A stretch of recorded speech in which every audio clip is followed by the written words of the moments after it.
Unregulated emotions cost you precision, peace, and power. Emotion is not wrong or weak like some people like to think. In fact, emotion is data, it's direct information, it's a portal into deeper intelligence.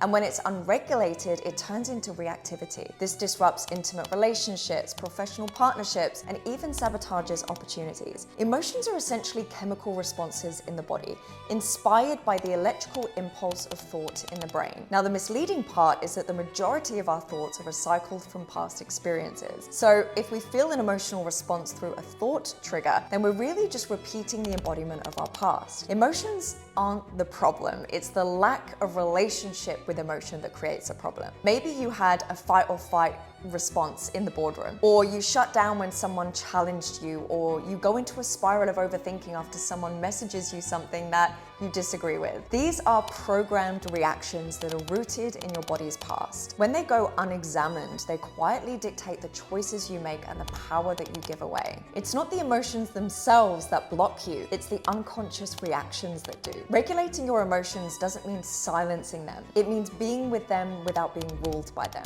Emotional suppression is ignoring the fire, whereas emotional regulation is learning how to hold it. When you suppress, you disconnect from your signal. You miss out on the information it's communicating to you. Whereas when you regulate, you remain in command, with access to clarity and growth. You become a leader not because you avoid emotion, but because you can stand in the middle of it and still choose how you move. I believe that the person who is the most emotionally reactive is always the weakest. Again, not because they feel emotion, but because they are enslaved by it. So how do you learn emotional regulation? Well, you don't need to meditate for 4 hours or not speak to anyone for a few days. Actually, the best way to learn emotional regulation is in real life, in real time, under real pressure. So here are 3 high performance regulation tools. The first one is taking a breath break. This instantly signals your nervous system that you are safe. Power moves slower than panic, so your breath can really anchor you back into the safety of your body and also give you time to pause before any reaction occurs. The second one is the pause. When you feel triggered, pause before you respond. Create a gap between feeling and reaction. Ask yourself, what am I really feeling right now? And what's the wisest response from the version of me that I'm becoming? The third tip is the reframe. Choose a new meaning. Instead of I'm overwhelmed, try I'm being invited to stretch.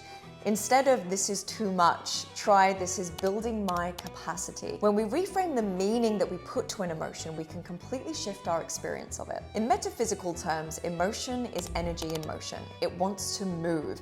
It wants to deliver a message. It's not here to sabotage you.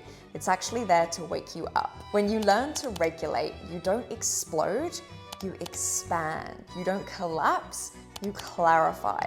You don't bypass, you build depth. I'll leave you with this.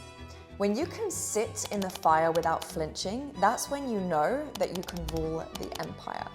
Emotion is not the enemy, it's the test, it's the teacher, and it's the technology that reveals your next edge. Thanks for listening, guys. I'll see you next time.